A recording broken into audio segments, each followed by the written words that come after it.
Hello, lovelies, and welcome. Thank you for joining us. So, today I am chatting with the gorgeous Donna, the blossoming Yogini, one of our coaches of Ayurveda, and she's going to tell you a little bit about what she's doing, what she's up to, and give her a bit of a stage, a bit of a platform to share what's going on for her and her world. So, hey, lovely. Thank Hi, you for coming along. thanks for having me. So do you want to kind of introduce yourself and tell everyone a little bit about you and what you do? Yeah, well, by day, I design and develop e-learning, so the online training that you do.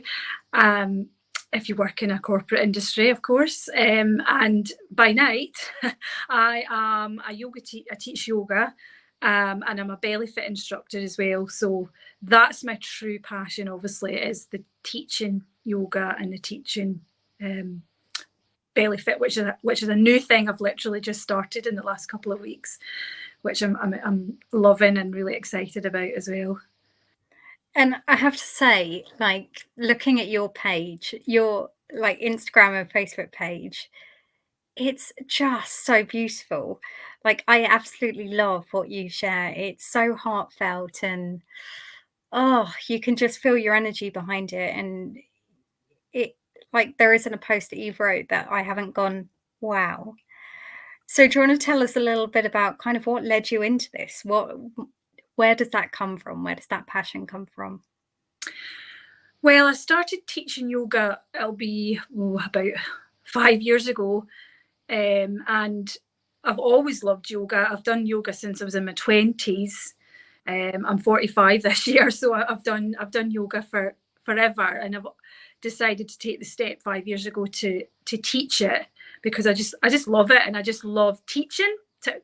Is a passion of mine as well, because I do the online training. I was a trainer at that point, and it was mostly in IT, and I love training, but I was always a bit like yeah with with the IT stuff. So I always thought, do you know, I'd love to teach yoga. So I did 5 years ago. I decided to go for it and do my yoga teacher training, and became a yoga teacher. And I actually opened up my own studio as well. So that I did just I went for it. If I in for a penny, in for a pound, I just went for it and opened up my own studio. And then I fell pregnant, so I wasn't able to continue on with that. But I niched into. I now only teach fertility yoga and pre and postnatal yoga. So I niched into that side of things. And I discovered fertility yoga when I was trying to get pregnant, which took a lot longer than I ever expected it to. You know, you're taught at the school, you know, you'll have sex, you'll get pregnant, so you just take it as a given that, well, that's how it is. And of course, you spend most of your 20s and into your 30s trying not to. Uh, when it So true. when it comes to actually doing it, you know, getting pregnant, and it doesn't happen straight away, you're like, oh, hang on a minute, is this not supposed to happen immediately? So through that, and through discovering what, you know, what was why was that happening, I discovered that there was for such a thing as fertility yoga, which I started to do myself personally to help me on my journey, and through that learned, you know, about my cycle and my womb yoga and all this, and I just was astounded. It's like, why do I not know all of this already? How could I be so oblivious to that part of my body and my cyclical nature and things like that? So it just completely astounded me, and I loved fertility yoga. It felt amazing. I Yeah. still do it, even though I'm not pregnant anymore, but I still really enjoy doing that style of yoga because it's very feminine, and it's designed especially for women and women's body, and it honors your where you are in your cycle. So I just loved it, and I that got me through, you know, the trying and the miscarriages, and month after month of no, it was negative, and so that got me through that period, and I think it definitely helped, helped me stay relaxed and connected with that part of my body and my cycle. And then obviously becoming a mum, and then I continued on with my yoga when I was pregnant. When I finally did get pregnant, obviously continued on with that. I was healthy. I was an older mum. Obviously I was 40 by that point, so I was considered an older mum. But did continued on with my yoga, and attribute that to me staying fit and healthy. And the birth itself didn't go quite how I'd hoped it would, as I think most women can, and that end up going into a hospital birth. It kind of spiraled down that intervention route. Uh, Yeah. Even though I wanted, a natural birth, and I prepared for it, but I think I wasn't prepared for the hospital, and getting the sort of push you get to go down the intervention route. So at my birth, I was very disappointed with how my birth went. And obviously, I'm happy I've got Eva, but the whole birth, I was so disappointed. And of course, that'll probably be my only child with me being a bit older. So that sparked a passion in me as well, as to, well, hang on, that's not okay. That's how how it go, the hospital side of things, how birth usually tends to go. Not always. I'm not saying there's many positive stories comes out of hospital births, but there seems to be a trend now of it kind of getting pushed down the intervention route and spiraling down and ending up with C-sections and forceps and inductions and things like that. So that sparked a passion in me as well, as to want to help women prepare for that as well, and prepare honest. I mean, I like to be honest. In my pregnancy, I teach pregnancy yoga, and I like to just be completely honest with the women in the class about what to expect. And I've had So refreshing. I've had feedback saying, well, actually, if you'd not told me that, I would have, I had, for example, I was being sick at the transition point just before, and they were saying, if you hadn't told me that, I wouldn't. I would be like, what's going on? Is this normal? And so I like to really fully prepare, not in this the scaring you off, just this is honestly me, and this is what you're going to maybe try and get pushed into, and the different options and things like that. So I'm very passionate about helping women prepare for birth. Yeah. Now, and that's just come from my birth experience, and knowing how disappointed I was, and knowing what I know now, what could have been different to help it not go that way. So I'm very passionate about that now. To birth preparation is definitely and yoga is obviously yoga, according to me, yoga can solve every problem. So for me, yoga is a big part of that as well, preparing for birth. So that's how I felt. I've gone. I like to go down the birth preparation with women as well, for pregnancy yoga, and of course there's the whole motherhood roller coaster Yeah. afterwards, which I don't think anybody can really prepare you for. You kind of have to go through it, to You know. do. Yeah, But it's so true. There's like, like some mum of three. I can completely relate to so much of what you're saying, and even back to talking about the cycles. I can remember, when I first learned about the cycles through Ayurveda, thinking, why didn't I know this as a woman? Like, well, I this, know, you crazy. know, certain foods to eat at certain times in the cycle, or activities that are going to help and activities that won't. I just thought, why are we not educated as women Yeah, from day one? it It's crazy, right? is. It's really crazy how you're not taught it at the school. I think it Yeah. definitely something that's taught at the school for for both sexes, for men and women. Yeah. Um, so my daughter's definitely going to get taught all of this, Yeah. and taught Well, yoga. my girls know it all. They they're bored of it, if I'm honest. You know, like, "Where are you in your cycle?" "Oh, you should be eating this." Or, it's like, "Go away, mum, they don't care." Um, Absolutely. the point about birth as well, it just, again, um, you know, I'll say I was very, very lucky with the birth of all my children, but I remember with my middle one, I'd planned a home birth and phoning up my midwife and saying, "Okay, I've gone into labour," and she was like, "Oh, no, not enough midwives available, you're gonna have to come into hospital," and that was, like, my birth plan out the window. Which And I do, remem do go out the window. Yeah, and that, like, no one had prepared me for the fact that that could be an option. And by this point, my husband had already taken my eldest somewhere else, and so I had to get myself to the hospital in a taxi, and my labours have always been quite quick, so I was like, "Oh my god, don't give birth in the taxi, come on." You know? So, these things are never smooth, but had someone sat down and given me a really honest conversation at the beginning, I think that would have helped me so much just to know, Yeah, you know, this is the shit show you're in for, really, you know, and it can be crazy. crazy. It just could go anyway. So if you know Yeah, all of the abilities, and prepare, I have a plan B as well, and yeah.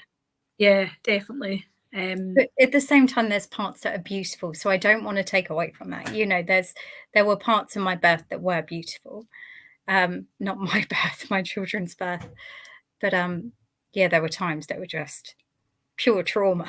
Do you know what I mean? It was like, well, yeah, yeah, birth trauma is on the rise now. There's yeah, so many women are having birth trauma, and are feeling very disappointed and upset about how it's went.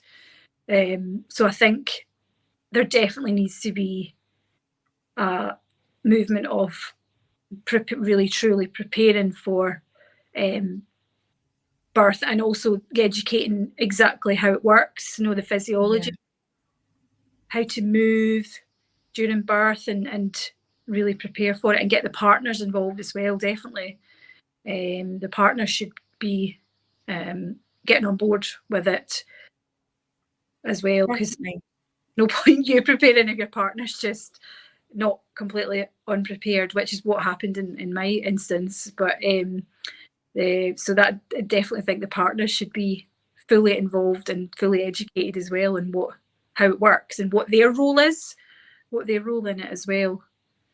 Well, and I think that's such an important point because, like, we sometimes forget, like, the men are going through this too, right? And I remember, like, the look on my husband's face when, you know, I was in labor and just a pure panic on his face.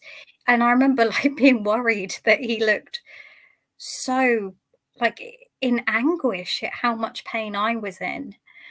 And, again, yeah, if someone had prepared him for that, I Yeah, think that that would have really helped him through that situation. And like you say, that birth trauma, I mean, it doesn't end there, does it? Like you say, with the postpartum, that can then move into the postpartum depression, and people then have to cope with not only a newborn baby, but all that trauma they're then taking into that relationship, which, you know, that's a whole new topic in itself. yeah, it affects the, you say, the postpartum period, Yeah, uh, and we're taught to just bounce back um, after having a baby as well, which is not the way it should be natural. Ayurveda as well obviously says yeah. need that 40 days afterwards to completely rest and rejuvenate. So that should be getting shouted from the rooftops as well. Yeah, when you hear some women are going back to the gym after 3 weeks, I'm like, "Are you No, kidding me? What are you thinking?" Like, yeah, no, I know and it breaks my heart that they feel they have to as yeah, well. yeah, yeah, and it's social media has got a big part to play with that as well. When you see all these, Yeah, put in up posts about they're in their skinny jeans again after, when the reality is, so your body sometimes can never come back. And Yeah. back, no, because it's grown a whole human being. It's it, why would you uh, want that? Because your body's done something amazing Yeah. and created new life. So why would you even want it Be to go? something that it was before. You're not the same person anymore either. You're somebody new, as well. So Yeah. yes, it's a complete change of everything, mind, body, soul, the whole motherhood thing. So definitely that's it's been for me that becoming a mum was the biggest transformation I've ever had, and I'd would love to support women going through the whole process of it. Trying to get pregnant, when they're pregnant, afterwards, um, when they're a new mum as well. And don't you think, like for both parents, really, I think probably because having children has been the norm for like many generations before, that we kind of undervalue the impact that has on us as humans or like as individuals. Like I remember when someone handed me my daughter, like for the first time, my first child, and was like, "There you go." And I can remember thinking, "Oh my God, you're just going to leave her with me. Like, I don't know what to do." And this panic like setting in. Yeah, because when I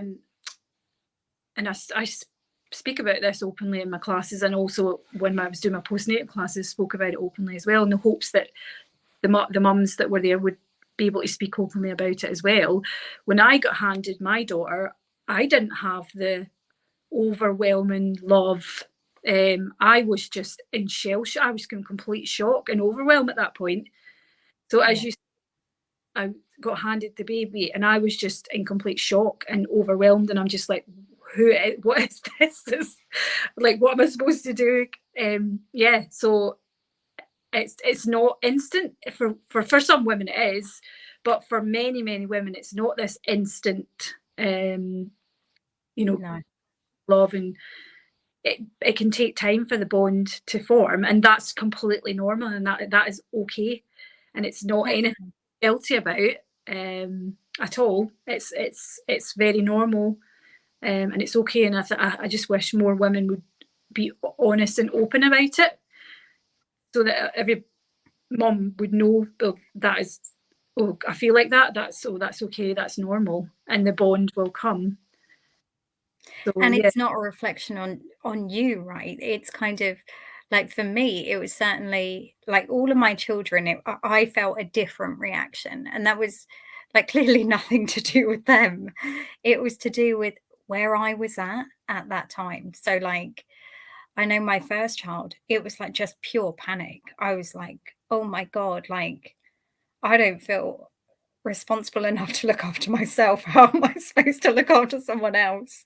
Yeah, yeah, Um, with my middle one, I was like, how the hell am I going to balance two children? I can remember that thought coming into my head, thinking, I don't know if I can do this.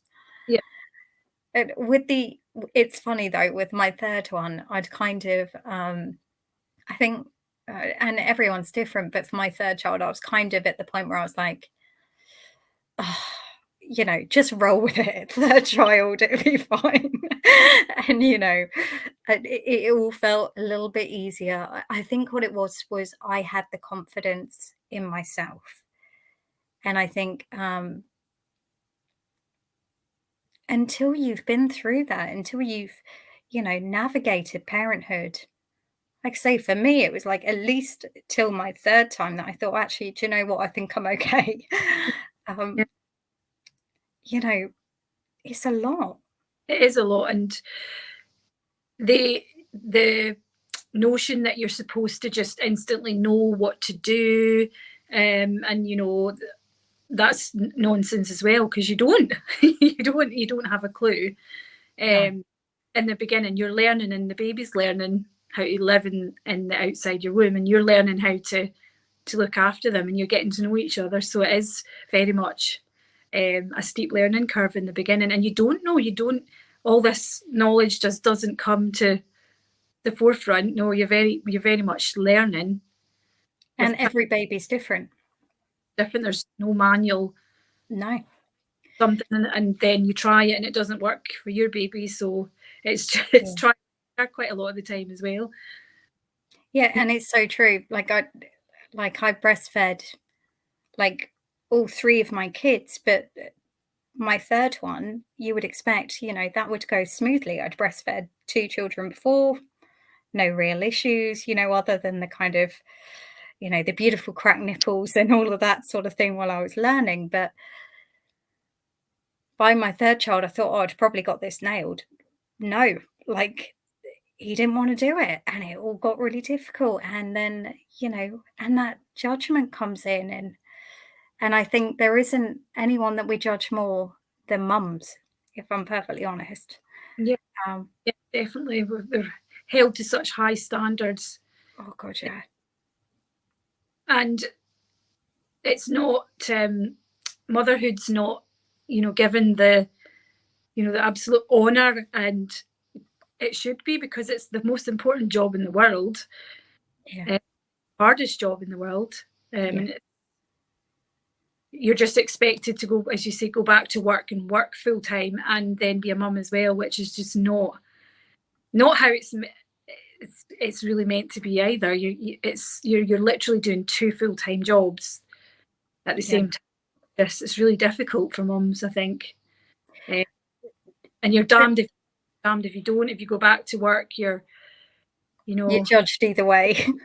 don't go back to work, you're judged. You're judged for it all, aren't you? You're judged if you breastfeed too long. You're judged if you bottle feed. You judge what nappies you use, or whether you make your own baby food. I Yeah, mean, it's like everybody's got an opinion on. even Yeah, people that don't have kids, which I used to laugh at. yeah, yeah. um, and you still hear this now. Like, I was listening to some people the other day in a cafe, and and it was clear, you know, that they were judging this other parent because this child had a screen, like a switch or something like that, and they were probably about 7 or something. And I heard one of them say, "Well, if I had children, I wouldn't be letting them do that." And I thought, "Well, it's clear you don't have children then." Really, you laugh at when you look back. You're like, I really didn't have a clue with Yeah, that. Yeah, we yeah. have these ideals and then just can't live up to them, right? No, you can't, because it's tough. It's hard. Yeah, It's hard, and we don't have the support that we maybe once did. With the village, it takes a village to raise a child, and quite a lot of the times you don't have any support. no. Um, Yeah, and it's it's so true. Do you know, I could talk to you about this all day, but um, so Coaches of Ayurveda, you joined Coaches of Ayurveda, so October, what you started in that. And do you want to tell people a little bit about what you're gaining from that, or how you're finding that, and also what was the kind of motivation for signing up to that? well, being a yoga teacher and loving all things yoga, I've obviously dabbled in a little bit of Ayurveda, because you do learn about it, obviously as part of your training, but Yeah, and it always was like, oh, that's really interesting, but I've wanted to go deeper, so this is what brought me to 2 years, was I just wanted to go deeper um, with it, and also being an older mum as well, I kind of want to be the healthiest I can be, and be around the longest I can be, which of course Ayurveda is all about that as well, longevity. So really, for myself and my daughter to be the healthiest I can be, but also I just love learning, and obviously yoga and Ayurveda are sister sciences, and it just fitted in perfectly with what I'm passionate about, as well. So yeah, that brought me there, brought me to you. And how are you finding it? So how are you finding it so far? No I pressure, like, we haven't had this conversation yet, have we? So this could be interesting. no, I'm there's so much so much to Ayurveda. It's just mind blowing how massive it is, how huge it is. Yeah. Um, so but I'm finding it fascinating, and it's what I'm learning. It makes so much sense to me. I'm just like, oh yeah, no, yeah, definitely. So it's making so much sense to me, and it's a lot of information, but you sort of put it into uh, a realistic way and a practical way as well, because the book, obviously we're reading the book, is it's just like, oh, the book's so difficult. There's just so much information. It's very complex, and I can understand why, you know, Ayurvedic practitioners need years of training to, because it's so much to it. But you put it in such a practical way, and it's such a way that you can relate to in in modern living, um, that makes it so much easier. So I'm finding that I'm, you know, implementing the things that we're learning about step by step, slowly by slowly, um, and Yeah, doing it it's rather so true that so, which is ideal.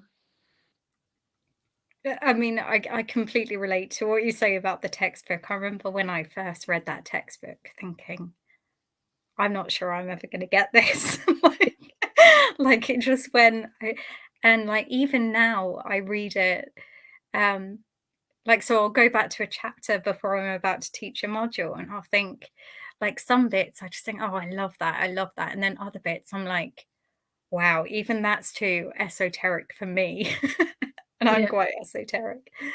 Um, and it does make me laugh when you talk to people about Ayurveda, they go, "Oh, that's like the herb thing, isn't it?"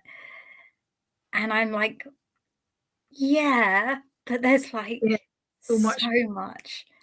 and I think a lot of people, and maybe I thought, oh well, you have to eat Indian food, and you have to get up at, you know, 4 o'clock in the morning, and every morning, and meditate.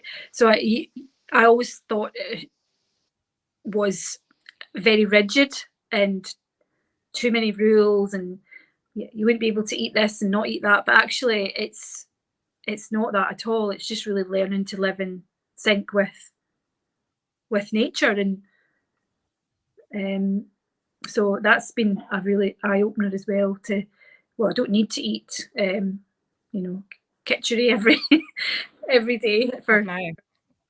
lunch and dinner. So it's you're just living and living with the seasons, and living what's in season with your country and where you live in the world. Um, so it's been great just to, it's so, realize it's so doable, Yeah. especially in the modern world. You can live like that, and can add elements, and do it I as think well. that's such an important point. And, you know, you'll know that, you know, I am not a disciplined person. So when I found Ayurveda, I initially started implementing it out of pure desperation of getting my health better, you know. Um, but had it been disciplined and regimented, there's no way I could Mhm. have like followed through on that. So, you know, really pleased that there's that kind of leeway and um you know, when you really understand Ayurveda, you can use the loopholes, right? So you can like, well, I can have that food. I've just got to add this spice, or I can do that thing. I've just got to do that thing with it. So, you know, there is ways around stuff. Yeah. Um, Are you doing things as well? Because I always sort of learned, you know, you get up, you tongue scrape, you body brush, but, and I always thought, why am I doing that? Why? But actually, I've learned the reason why. So now I understand the reasoning behind it. You're like, oh right, I get that now. I get why I'm meant to be doing that, and the benefit of it. So it makes it easier for you to do it. definitely. And it's so true, actually, that kind of, not necessarily that example, but I do hear these kind of stories where people have taken a little bit of knowledge about Ayurveda and perhaps put it into the wrong context, or put it into their lives in a way that won't serve them. So, you know, especially with the media, it likes to kind of hone in on these superfoods or super drugs or super herbs. And so, like, the amount of times I've told people, look, just stop taking Triphala. I don't know why you're taking it. It's a laxative. You shouldn't be taking it. If you've got good Agni, you shouldn't be doing that. And but people are like, oh, I'm Ayurvedic, I'm taking Triphala. So it is funny, right, that how we can get a bit of information. And obviously you were a yoga teacher, so you would have had far more than a bit of information. But you know, there is that danger, right, of a little bit of knowledge being quite and you'll see it with yoga, I'm sure, a little bit of knowledge being quite dangerous in a way. Yeah. Yeah, absolutely. So what advice would you give to people that are considering coaches of Ayurveda, if they're, you know, if it's something they've come across and thought, oh, I might fancy that? Any advice? I would say definitely go for it, because Holly puts it in such a practical, down to earth way, where the emphasis is on taking these practices on rather than just learning about them. Obviously, learning about them is important, but it's actually doing them that is important.